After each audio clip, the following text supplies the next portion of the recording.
Hello, this is Blue Diamond Coasters, and today I'm at a brand new park. This is SeaWorld San Antonio.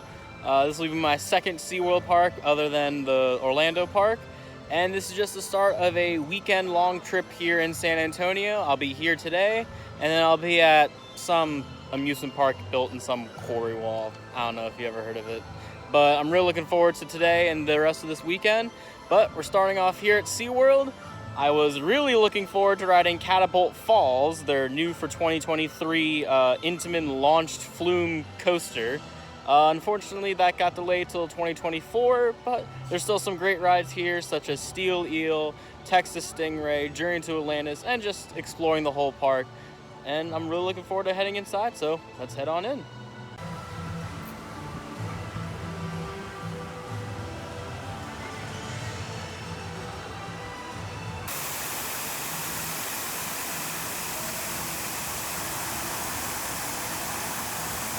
Now it's very interesting, just kind of like looking around here and did some research ahead of time. So they kind of have, I guess, like a bit of a main plaza area here that connects the three parks. So Discovery Point is over there, very similar to Discovery Cove in Orlando, just kind of like a animal encounter place. And over here have Aquatica, their water park, and then over here is the main park, SeaWorld San Antonio. So let's head on this way.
So the back half of the park isn't open just yet. Actually, there you can see Wave Breaker testing right now. But why are they playing the ending music to Inception right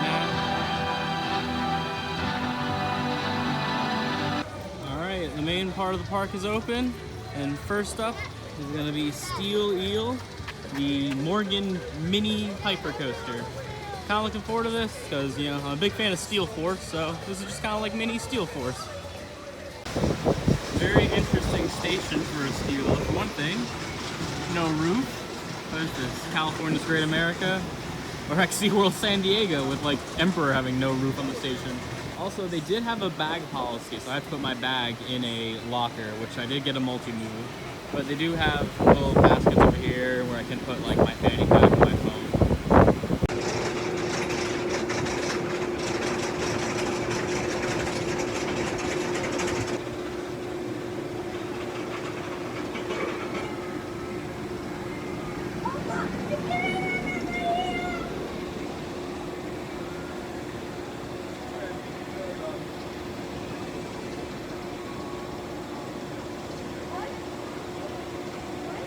Alright, just got off Steel Eel, or basically mini Steel Force.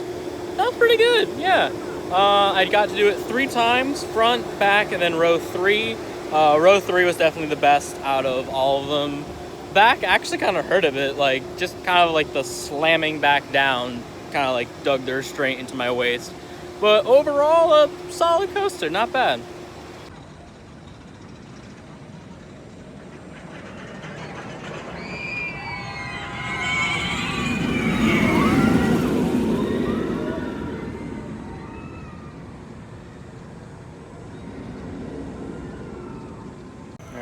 think next up is Wave Breaker, the rescue coaster. It basically looks like the predecessor to the straddle coaster. So I just rode Dark Coaster like 2 weeks ago, so it'll be good to try out the other one at the SeaWorld chain.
Just did Wave Breaker twice, once in the back, once in the front. That was pretty fun. That was nice. I don't know why. I think I like Dark Coaster better just because of what it does with it. But this feels like, what if Big Bear Mountain was like a straddle coaster. Still pretty fun. Good family coaster for the park.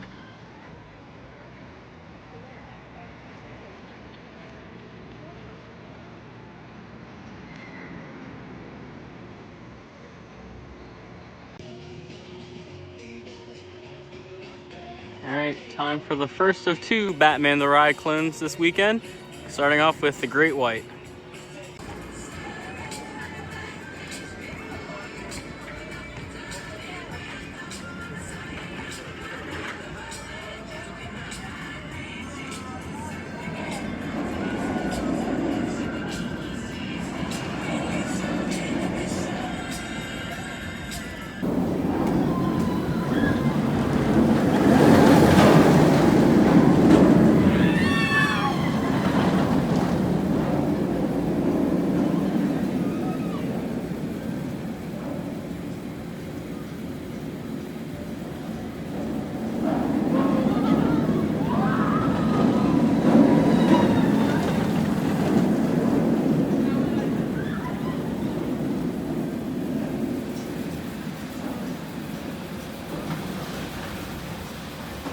To get you kind of an idea of the crowds today,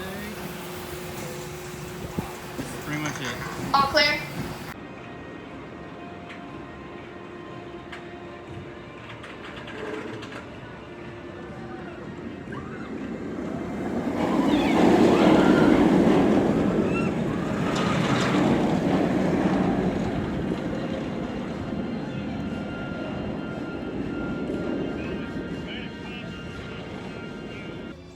Well, Great Right was, I don't know, I rode in the back and it was pretty rattly in the back row. So of the 3 back clones I've been on, which are this, the one at Great Adventure, and the one at Magic Mountain, this is definitely the weakest. And another ride that's closed today is their raft ride, which on a hot day like this could be really useful right now.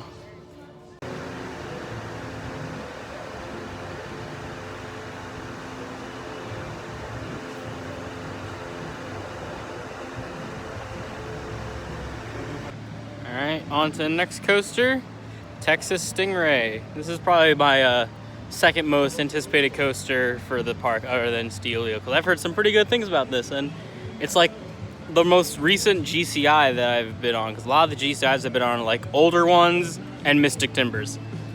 So it'll be good to get on like a brand new, like modern GCI.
All right, just did Texas Stingray. That was really good. Like, that actually might be my new favorite in the park, above Steel Eel. That was like really good. Tons of airtime. It had just the right amount of roughness, like just the right amount of like wooden coaster roughness, but not like too rattly and rough that it starts to hurt. Yeah, overall, great ride. I'm definitely coming back to do that later. SeaWorld. They've helped us with our shark research room, shark conservation, and of course, other marine animals that we study, like turtles and reef conservation efforts.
That sounded beautiful. Scientists believe that when a killer whale leaps out of the water and crashes down on the surface, that it may be a way of making their presence known. You see, sound waves travel 4.5 times faster through water than it does through air. And so when a killer whale leaps out and crashes down, that's called a breach, and that sound can be heard for miles. Brian, you're soaking wet. What happened? We had no idea that was going to happen, I promise.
hope by joining us today, these whales have inspired you and deepened your appreciation for killer whales just as they have for all of us.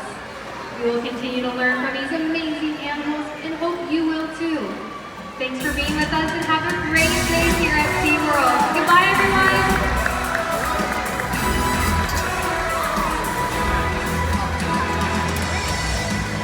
Follow SeaWorld on Facebook and Instagram to keep track of our latest rescues and find out more about the animals in our kingdom. Alright, Orca Encounter was pretty good. Good show.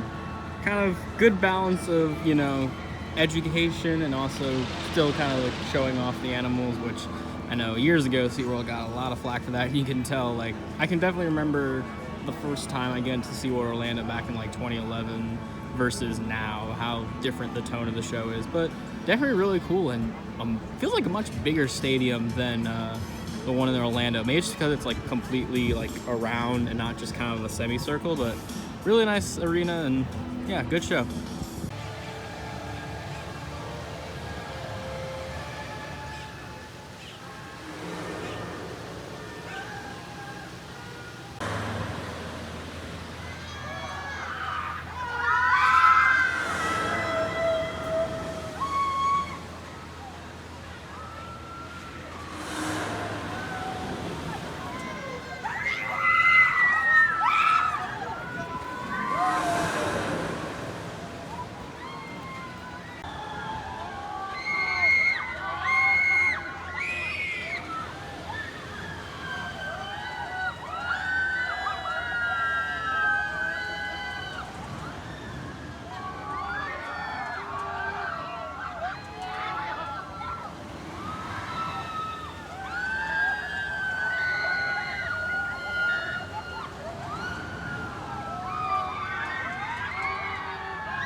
Alright, did Tidal Surge.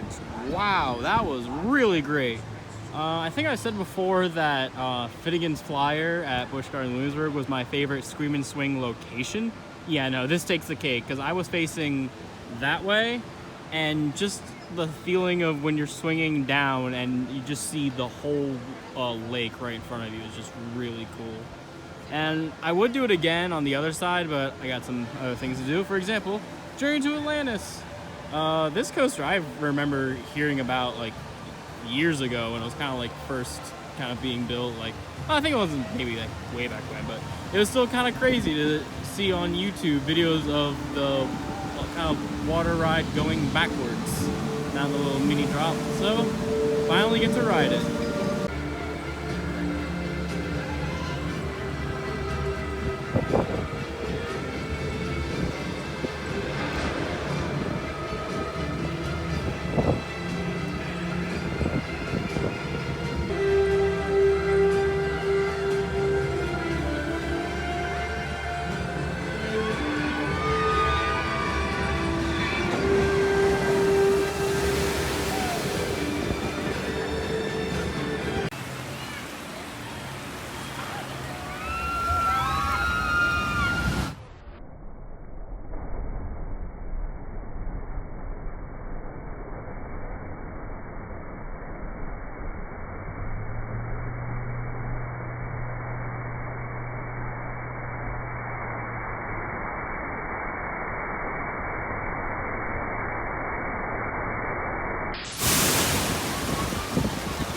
Alright, just rode Journey to Atlantis, and normally for these types of rides I always wear my poncho, but since it's like over 100 degrees out, I actually decided to go with no poncho.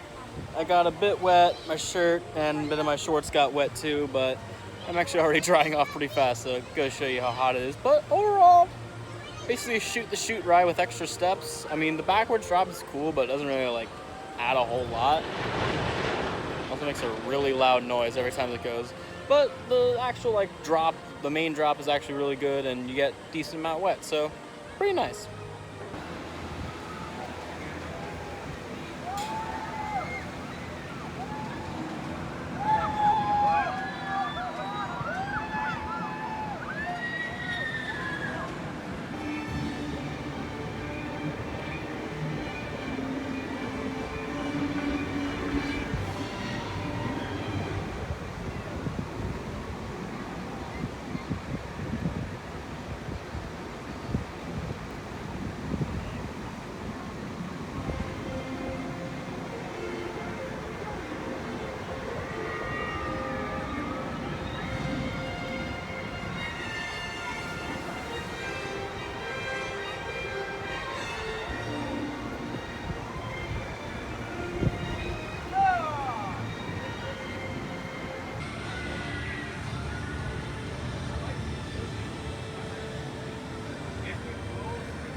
Well, I'm over here in the Sesame Street Bay of Play to get the last credit I need, Super Grover's Boxcar Derby. I gotta get the credit.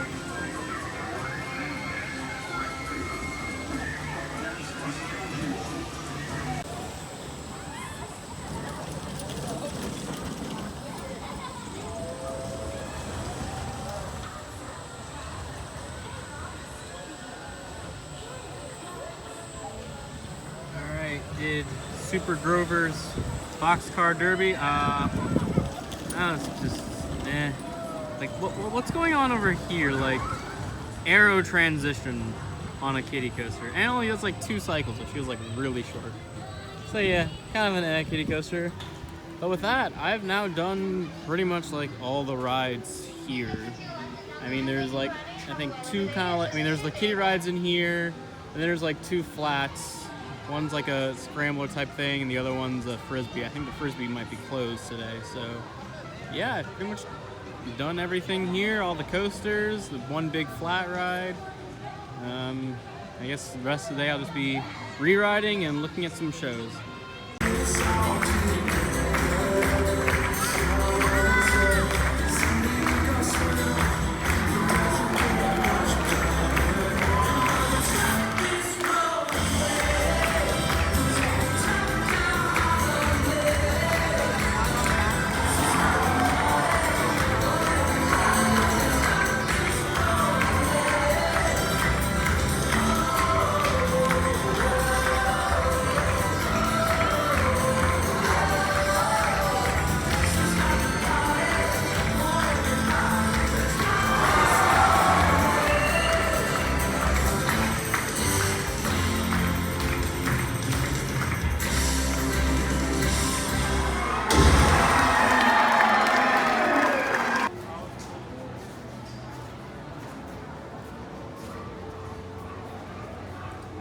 Caught the tail end of the sea lion show. Definitely more focused on the tricks than the sea lion show at Hershey. After a quick bite to eat, it's time to head on to the last kind of major show. This one focusing on beluga whales and dolphins. So let's go watch.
enjoyed today's presentation of Ocean Discovery here at Beluga Stadium. Enjoy the rest of your day right here at SeaWorld San Antonio. Alright, that was the Beluga and Dolphin show. That was okay, pretty good. A lot of mainly just acrobatics, which, you know, I do like it when shows for this try to have more like educational aspects. Mainly just because of the whole blackfish thing. You know, educational, that's what I think, you know, places like these should be used for. You know, the animals can be there for education, like at an aquarium, and then you have, you know, throw rides, which, speaking of throw rides, there's about an hour left to the park close, so I'm gonna hit maybe a few more rides on Steel Eel and Texas Stingray before I head out. There's magic.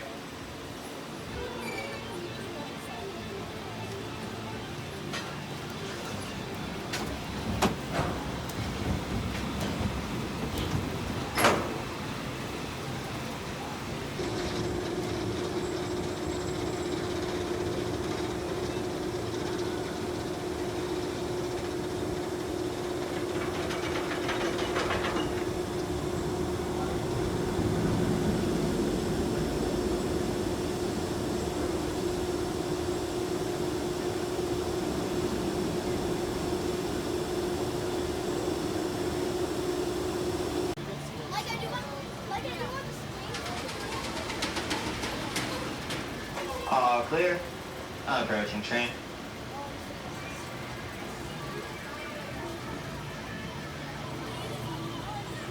Alright, just did 2 more rides on Steel Eel, once in row 3 and then in the second to last row. Those were both really great rides in this thing, although that back row ride kind of hurt, like right over there. We kind of slammed back down, kind of hurt my balls. I like landed on the seat, kind of funny. But they were still like a really great ride. Like the airtime in the back car going off the drop was amazing. So yeah, just like a really solid ride overall.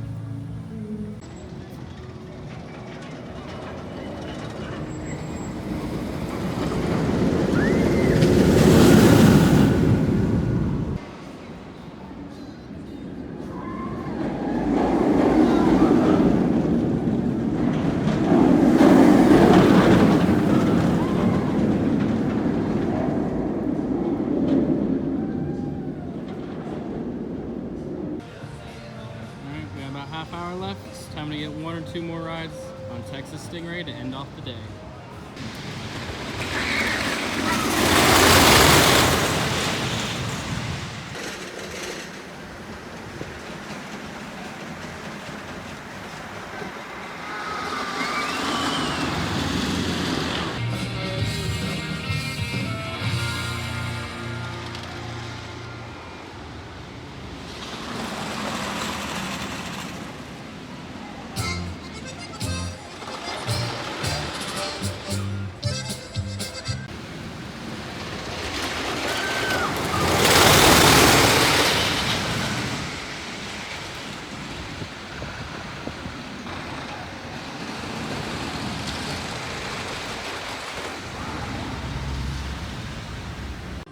Alright, just got 4 rides on Texas Stingray.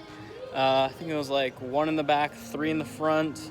One of those, like the third one, was a Zen ride. That just kind of goes to show you how dead it is here. And then the last one was actually the last ride of the night, so ended off on Texas Stingray, and this ride is really, really good. I wouldn't say it's no like Mystic Timbers, but I'd say it's like upper tier GCI, a really solid wooden coaster. You know, I hope GCI kind of builds more of like this type of ride where it's, you know, the steel supports and it's kind of like a bit of a throwback to their kind of twister coasters, but it's got the kind of like new shaping and airtime that they have. So really great ride.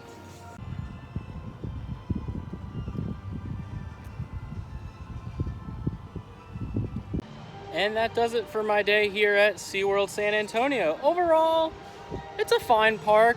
Like, it's got a good top 2, and I think Catapult Falls looks really fun, but something like massive or really cool would have to make me really want to come back here, because other than those 2, there's not really a whole lot. And also, I'm kind of leaving on a bit of a downer note because I was trying to get the Nano Coaster for Texas Stingray, and the only place they have it is the Texas Stingray gift shop, which was closed when I went to get the Nano later in the day. So they didn't have it at the main gift shop either.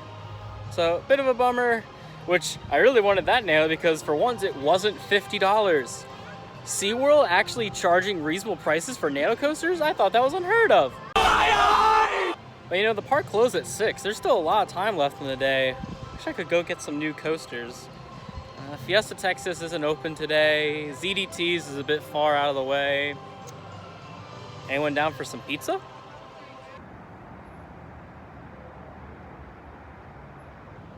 Well, credit's a credit, and there's a credit in here, so let's get on the SBF Visa. So this is my first time inside a incredible pizza company. I'm pretty sure it's a chain, but what I didn't know is that in order to just get in, you have to get a buffet ticket. So I had to get a buffet wristband, and I got one ride on the SBF Visa coaster. Unfortunately, the SBF Visa coaster is closed for the hour, so I got about an hour to kill, but might as well get some food, I guess. So I'm in this room here. It's kind of like 50s theme. There's also this other room back here where on one of the TVs they're playing, of all things, Boomerang. I didn't know that channel was still on. I thought they like discontinued that. But I got some nachos and pizza, including like the thinnest slice of pizza. Like that. This is my hand compared to it. This is like in elementary school when they like divide up the pizza evenly, and this is what you get. Alright, after some pizza, just kind of taking a chill break for a little bit, it's time to get on their one coaster, Crazy 8. It's the SBF Visa. Heck, this isn't even the first like family entertainment center SBF Visa that I've been on. I've also been on the one at Funland of Fredericksburg, so that one I actually really enjoyed. So maybe this one will also be as enjoyable as they can possibly be.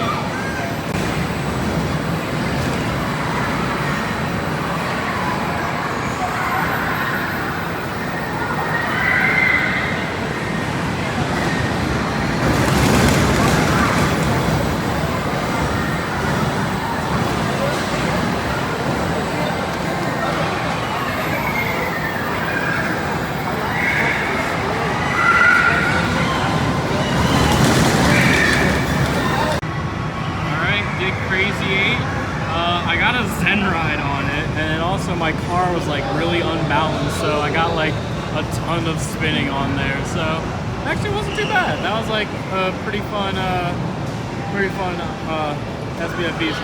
I probably put it right below Twist and Shout at Funland Fredericksburg, just because I had like the whole light package and everything. So that was about like what, an hour and a half ish spent at Incredible Pizza, mainly just to get some air conditioning after a long day at the park. But it's a nice little place. Don't think I'd ever come back here, but if you're in the area, might be a good place to have a birthday party or something at. I'm so disappointed. I went to a pizza place and none of the animatronics were quirky at night. But this whole day was kind of just the appetizer for tomorrow, which is Six Flags Fiesta Texas, one of my most anticipated bucket list parks, and I'm finally going to get to go to it. I'm going to have such a great time tomorrow getting on all of their coasters. And to make sure you see that video, make sure you subscribe. Also, if you like this video, give it a like as well. Don't forget to also follow at Blue Diamond Coasters on both Instagram and TikTok. And until next time, this is Blue Diamond Coasters. Later.